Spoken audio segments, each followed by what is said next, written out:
Right then, Crimes of the Future. Let's talk about it. Look over my script. Ow. Paper cut. That's hot. What? No, what's wrong with you? Because the movie. There's nothing hot about that.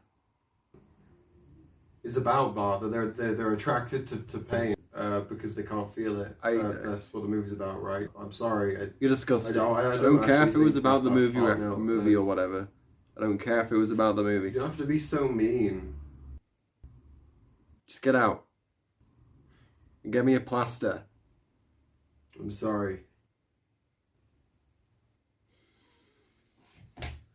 Okay. Crimes of the Future.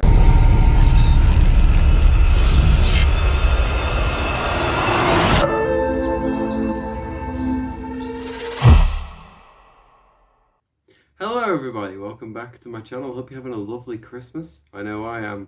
It's December already, so let's talk about Crimes of the Future. One of the most un-Christmassy films I could have chosen to review, but after watching it and taking like 4 pages of notes, I knew I couldn't not talk about it, because this has got to be one of the most disturbing films I've ever seen. I mean, I've seen a lot of movies. I remember in high school, films like a Serbian film. Everyone was talking about a Serbian film, and I was dared to watch it. So I looked into it, and I didn't see it. I couldn't. But like the content of it, I was shocked. I was horrified, and I don't really go after films like this. I wouldn't typically put on a body horror film and just watch it. But my friend had been to see it. I thought I'd check it out. And do I regret it? Yeah, a little bit. I'm not gonna lie to you. I feel like this is... I've got to keep in mind I also watched Morbius this year, and that was pretty disturbing. For different reasons, obviously. But for example, here are some of my notes. Kid starts eating a bin like it's pizza, and his mum watches. Yeah. Also, I'm just going to do like a spoiler-free review, and then I'm going to get into spoilers later. So if you don't want spoilers, just stop the video when I put up the spoiler warning. So basically the premise is Crimes of the Future is set in an unspecified time in the future, where humans have evolved so they no longer feel pain in the same way. So pain is no longer a bad thing. It's more of a erotic experience.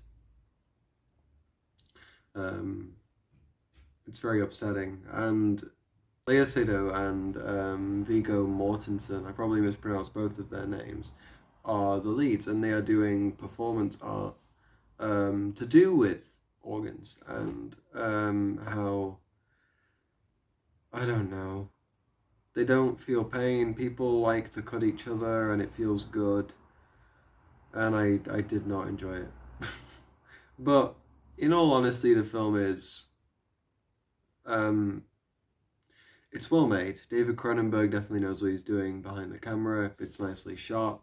The music's incredible. The acting's really good.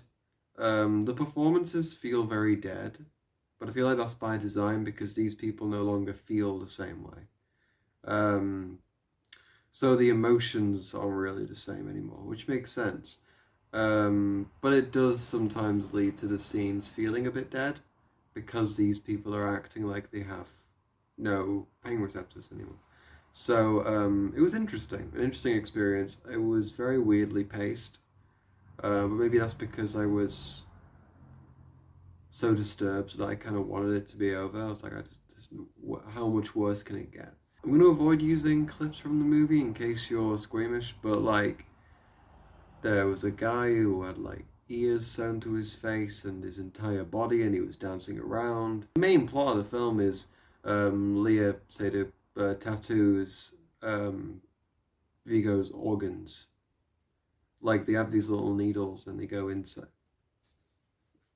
But yeah, I thought it would be fun instead of doing like a normal review, because I could say the film's good, The music's good, acting's fine, everything. It's not a bad movie. It's just a bit uncomfortable, to say the least. And I don't even think I'd recommend it, personally. I mean, for me, it's not the kind of film I'd ever want to watch again. But I'm glad I saw it because I feel like it had a lot to say. What was it saying? Now that is a mystery.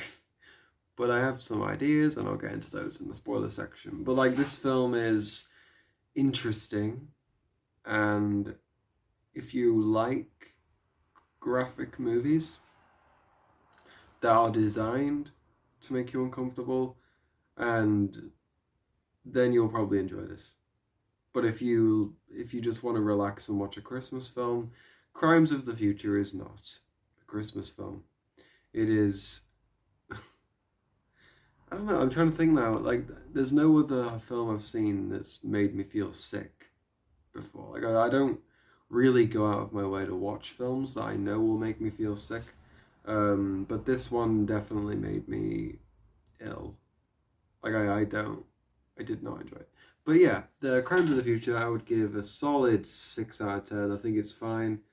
A bit lacking in some places. But overall, if you like grotesque body horror and interesting social commentary, but done through this horrible lens, then you'll probably enjoy the movie.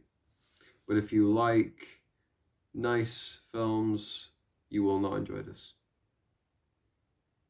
And now we're going to talk about spoilers. We've wanted to confirm that, so that we could fill it with meaning. Weird. Why is it flaring so much?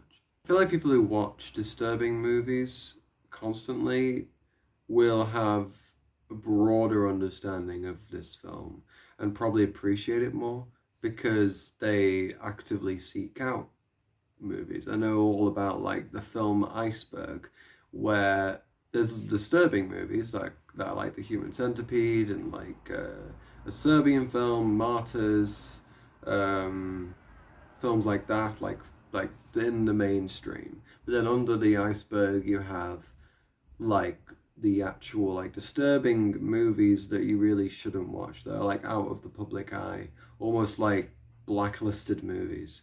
I would say Crimes of the Future doesn't belong under the water. I don't think this film is so disturbing that it should be taken out of the public eye, but I would definitely put it in the same rank as, say, Martyrs, or because Martyrs made me feel, that film upset me a lot. It took me a couple times to get through it. So yeah, I would say Crimes of the Future is one of the most disturbing films I've seen personally because I don't actively seek these out. I haven't even seen Cronenberg's other movies. I haven't seen The Fly. I haven't seen other examples that aren't coming to my mind. But yeah, Crimes of the Future. Let's talk about it. So the film opens with a boat crashed on a shore, according to my notes. And I also wrote that I love a classic opening title sequence because this film opens very 90s. This film opens very 90s. You've got all the cast listed on like a red backdrop. It all feels very old school, and I appreciated that. So this kid is sitting on a beach, and he's like eating out of a metal can. And I was like, okay, so pretty normal so far.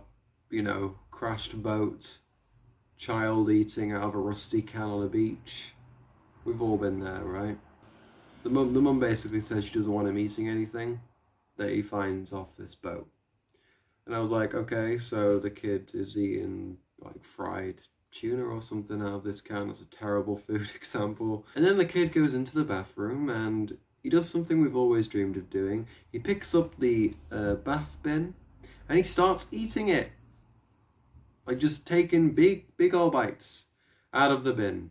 Just big old chunks. He's eating this plastic bin. It's like this has happened before, like she's used to it. But then she proceeds to suffocate him until he's dead. And he's an 8-year-old. She just like, yeah, she kills him. And then she calls his dad and is like, yo, your son's dead. And I was like, what? Right away, I was like, okay, so this is upsetting. The woman who plays the mother is very, very talented, great actress. She does a good job here. It's very subtle, understated. I thought she was very good, but I was just so distracted because of what the hell just happened. We got a kid eating plastic and then being murdered by his mother.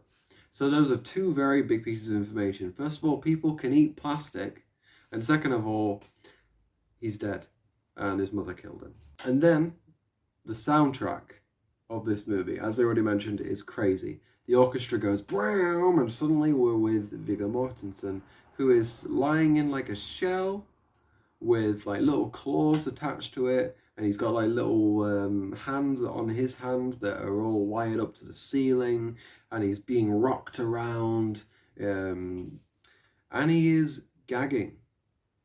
He is gagging there, and the subtitles say guttural noises and gagging. We don't know what's happening. He says he's having some new pain from a new organ, and he's shifting his pain centers using this weird shell bed. But what does that mean?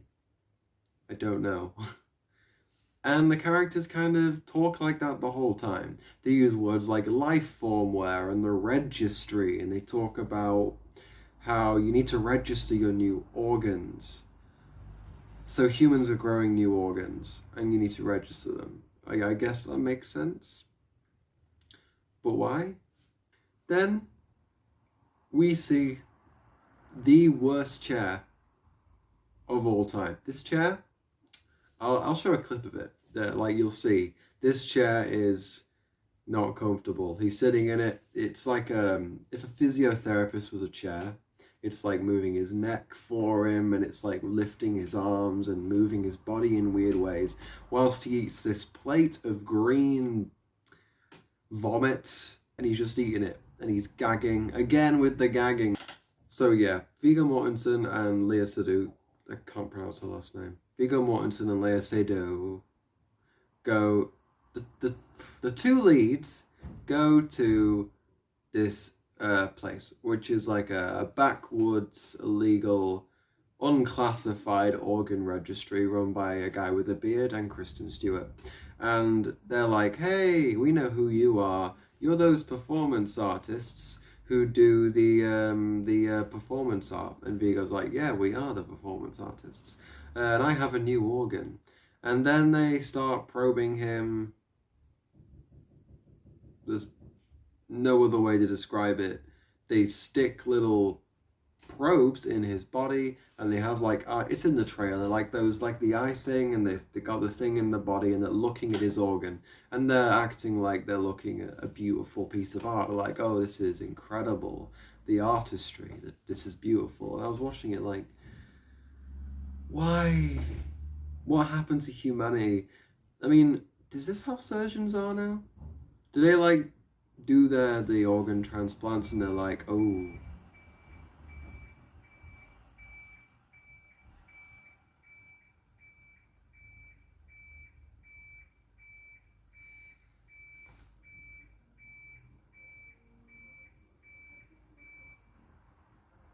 they have the organs and then they're like, hey, this organ's nice. You got a sexy or no. So here's where we learn some information. Human evolution is going kind of awry. Pain has all but disappeared, and we don't have pain receptors anymore. Apparently nobody washes their hands in this universe. That's a line of dialogue. Someone says, nobody washes their hands anymore. Why? What, do germs not exist either? Like that's not explained. They don't elaborate. That's the thing in this movie. They'll say things like that. It's like if you went to your friend's party and he turned to you and went, oh, I've been breeding rabbits.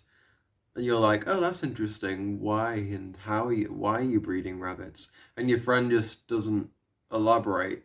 And the rest of the day you're wondering about these rabbits that he's breeding. Where are they going? Who's collecting them? Is he just storing rabbits in his house? And you'll never know the answer because nobody is telling you. And next thing you know, you're halfway through a bottle of champagne and you're up to your neck in rabbits and you're like, how did I get here? Kristen Stewart's probably the best in this. I think her performance is my favorite because she's the only person here who feels like a person from like our day. She feels like a normal person, but she's really weird. Like she's weird in the movie, but it's not in a surreal, strange, inhuman way. It's very she's very creepy. She plays it really well. She's my favorite in the movie for sure. Also, flies are buzzing around constantly in this movie. I wonder if that's a reference to another film David Cronenberg made. Probably not, though. It's probably just a coincidence that they would add flies in this movie. A cool thing in this movie, it's the only thing about this future that I actually liked. And it was these little rings that they put on and their cameras. So they're just putting their fist out with these rings on, and the ring is recording. I thought that was really cool. And yet they still use phones from the 70s. But they have these cool ring cameras. So if you're a camera maker, maybe watch this movie. Or just that scene. Anyway, so we find out that Viggo Mortensen has kind of been going through... He's like a guy who goes into a sofa shop and he has to go try every single sofa before he settles on one. So he's trying every single sofa out. Maybe one's not comfortable, one's got bad lumbar support, whatever.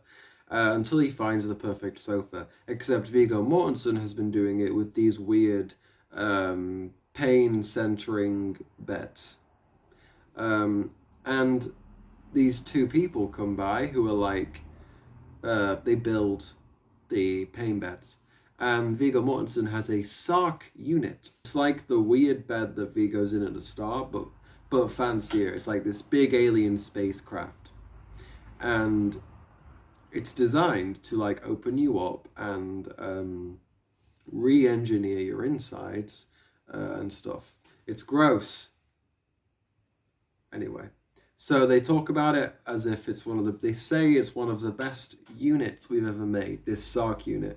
But they went out of business and they stopped selling them before the time of like this movie. So you can only imagine this is like far into the future where pain receptor bed things have already been a thing. So they made new models. So why did they stop making the best bed?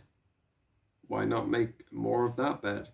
If you have the perfect formula, why wouldn't you use it forever? I don't know, maybe it's probably a commentary on how, I don't know. This movie's so weird. We get to see, for the first time, Viggo Mortensen's live art piece. As a theatre student, I very much enjoyed the realism. Like how it feels very enclosed and kind of grim. There's like weird TVs peppered around. I've definitely seen like old TVs used in live art with like slogans written on these TVs. Léa Seydoux comes out with, and she's pressing buttons on the little turtle. And these buttons seem to make the Sark unit that Viggo's lying in interact with his body. So they pull his body open, they tattoo the inside of his body, and then they pull each organ out one by one. The audience are loving it, and each organ has a tattoo on it. And the audience are going crazy, they love it. Something I was grateful for, the CGI in this movie is really bad. Like, it looks fake. I don't think it's practical. And yeah, I don't know, it just didn't look real, which made it easier to watch, in a way. So yeah, the father of the son who's been murdered is actually at this event and he's watching. And he puts down a candy bar on the bar. It's lazy wording, I'm sorry. And another guy picks it up and eats it. He immediately vomits and dies. So we're led to believe that these bars are like poisoned or something. They talk about how surgery is the new sex, which honestly is my least favorite sentence of the year. And then we finally meet Earman. Yay! Earman does a interpretive dance piece. His eyes and mouth are sewn shut, and he has eyes? Sorry, he has ears all over his body. Like, from his head down to his toes, he has ears. I can see this being a good metaphor for performance art and how provocative it can be. Because, as it is, this image is... Stop flaring, why is it? I can see this being a good metaphor for provocative art.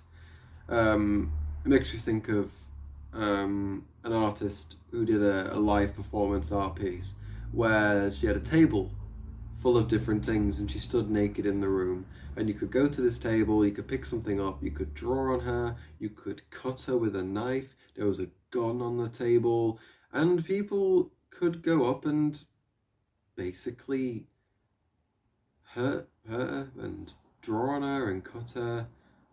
And it was like the question of, if it's art, then how far are you willing to push yourself if it's a person to like deface it and make it your own? And I feel like that's what this film is saying as well. Is like, how disgusting and how far are you willing to push yourself to send a message? Are you willing to hurt yourself? Are you willing to sew ears to your body? Are you willing to open up your chest and bare your organs to the public and hope that they clap? But then we cut to two people cutting each other again, and they're moaning, and I hate it. Sometimes this film is like that video where it's two people speaking English, but it's what it sounds like if you're not English, and it's just like, it's gibberish, but it almost sounds like they're speaking English. It's really clever, it's a really good video. And this kind of reminds me of that, because sometimes the people speaking, like, I can kind of understand what they're saying, but then you realize you have no idea. But yeah, even more gagging. There is so much gagging in this movie, constantly. Even when Viggo Mortensen is just like walking around, he's like, I was like, why? Stop.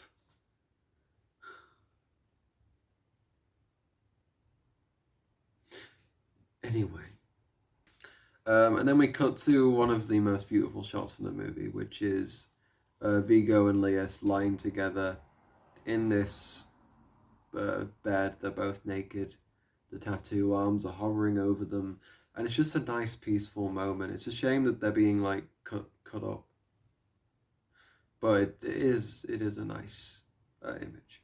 The ear dance, I forgot to mention, is described as escapist propaganda. How is it escapist propaganda? You tell me. Apparently Viggo Mortensen has something called accelerated evolution syndrome, but we don't really need to focus on that because now the two inventor ladies who build the Sark unit are naked. And they're just lying in the machines they made, and Leah's like, hell yeah, you guys be naked.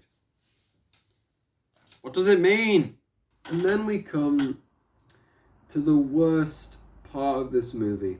I'm sorry that I'm about to describe this to you, and if you respect me less or if you turn the video off, I don't blame you, but I almost gave up. I almost turned the movie off. This bit, I feel like this is when people would walk out during the film screening. I would. I'm really glad I didn't see this in the cinema. I was just lying in my bed taking notes. I could leave anytime I wanted. So Viggo Mortensen has a giant cut in his chest. And Léa Seydoux, to turn him on, starts eating out of it. She like pulls his robe up and starts like digging into it, and he's like enjoying it. And I've written in my notes that I regretted choosing this film for a review at this point. This was when I regretted it.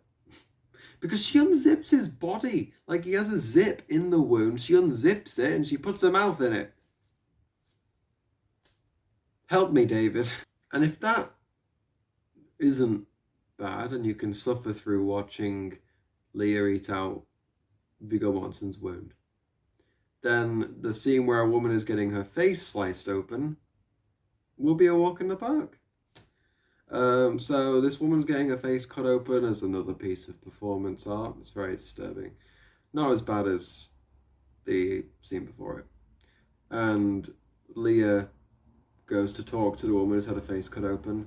And it feels like there was something cut here because the lady with the face cut open and Leah are talking, and face cut open lady is like flirting with Leah, and she's like, "Hey, why don't you come to the bar with us later, and we'll talk about your art."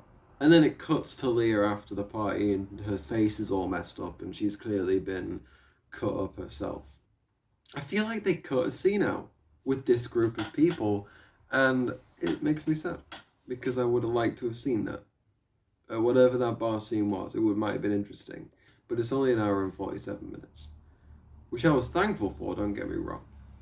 But yeah, a line in the movie I liked was, "I enjoy trauma. What I do myself is very traumatic." Said by the lady with the face cut open, as if to say, I know what I'm doing is traumatic, I'm cutting my face, but I enjoy it. And I feel like that's a great metaphor for art as well, because you're doing something that's upsetting and cutting yourself for art, but it speaks to you, right? So it's good. Someone else is going to analyze this way better. I'm just saying what happened and then hoping you know what it means. Art is art, right? So at what point does it stop being art and become torture? Then we have the only normal human scene. Kristen Stewart talks to Viggo Mortensen, and in this scene he does come off very uncomfortable. It's a very well acted scene, and Kristen Stewart is getting close to him, and she kisses him really hard. She's like, I want you to cut me open. I want to be a part of your art piece. And then she kisses him, but he doesn't really kiss her back. It's very weird. It's like she's kissing him, but his mouth is just like open. It's very strange. It's like she's eating out of his mouth. And then he says, "I'm not very good at the old sex." And I did enjoy that line. I thought that was funny. And then the dad of the kid who's been murdered comes to see Viggo Mortensen and is like, "Hey, there's a dead kid in my freezer. I want you to cut him open in your art piece." How did we get here? This film feels so discombobulated because the dad's kind of popping up here and there. He's seen all these performance art pieces. But how do you even get there? From son's been murdered to I'm going to put him on display and cut him open.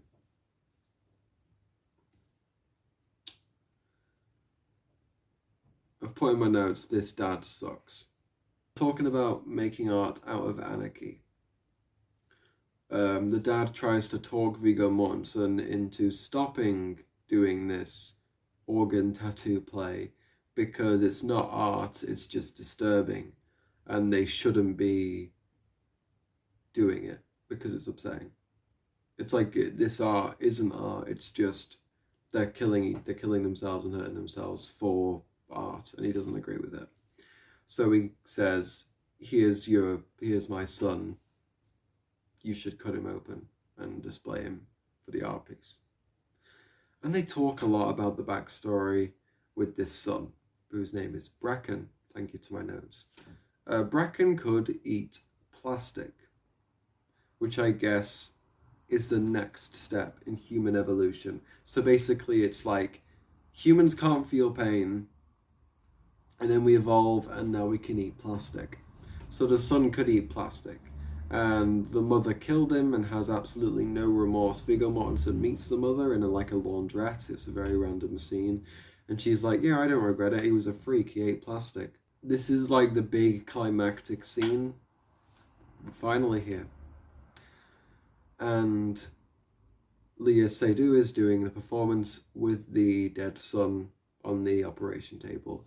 And the son looks entirely CGI. He looks like he was rendered from an old PS2 game. which is fantastic. I couldn't be happier about how fake he looks. He does not look like a person. Leia Seydoux has lines like, "The world is killing our children from the inside out, and let us create a map that will guide us into the heart of darkness, and I have no idea what this means." I mean, I'm sure there's some deeper theme going on, and it's resonating with somebody, but please, if you have any idea, I don't. The dad is like, "Yo, you should stop doing this performance art, it's weird and creepy and you're hurting each other." And then he's like, "Yeah, do it to my son." That makes sense. So anyway, the dad has been murdered quite brutally. Why? It's never explained. Why is this whole plot with the son? I don't know. Maybe they're trying to hide that you can eat plastic for some reason. Maybe they don't want it to get out. I have no idea. It's never explained. This movie should have been longer. They should have gone in more in depth with this, because I know there's not going to be more Crimes of the Future. There's not going to be a Crimes of the Future 2. There might be. I wouldn't watch it though. So I'll just have to take what this film tells me, and this film hasn't told me much. So Viggo Mortensen and Leia start to feel things, like normal things again. They start to actually have human emotions. And they kiss and presumably have the old sex, like not the weird "I'm going to cut you and it's going to turn you on" sex that they do in this future, but like the normal stuff, and they seem to enjoy it. Leia has got, oh god, excuse me, Lea's got one of those plastic candy bars.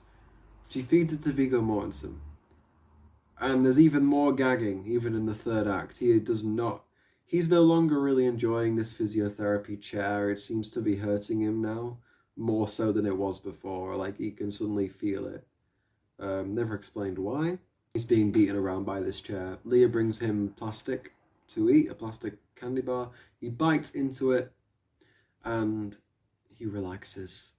And he looks completely at peace. He smiles, and the film ends. And that was Crimes of the Future. Have you seen it? Do you have any insights? Because I didn't really research it beyond. There's nothing really on IMDb about what the film means. Crimes of the Future was a very strange film, a very disturbing film. And it definitely isn't for everyone. So if you're squeamish, do not watch this. If you like weird, provocative films, you might find something here that appeals to you. I will be doing a full video on the top 10 best of the films I've seen this year later on in December. But for now, thank you so much for watching. If you got to the end of this review, sorry it was a bit longer than my last video. I don't know if it's going to be longer. Yeah, I haven't edited it. But yeah, thank you for watching. If you see Crimes of the Future, please comment below what you think and what your interpretation is, because I have no idea. But in conclusion, David Cronenberg, you've done it again. You've created another body horror film that will continue to freak out audiences for centuries to come. So, yes, well done. Thank you all so much for watching. I'll see you at some point with my best films of the year video. And have a lovely Christmas. Have a great December. Enjoy the festivities. If you don't celebrate Christmas, enjoy the winter season or whatever it is you celebrate at this time of year. And I will see you soon.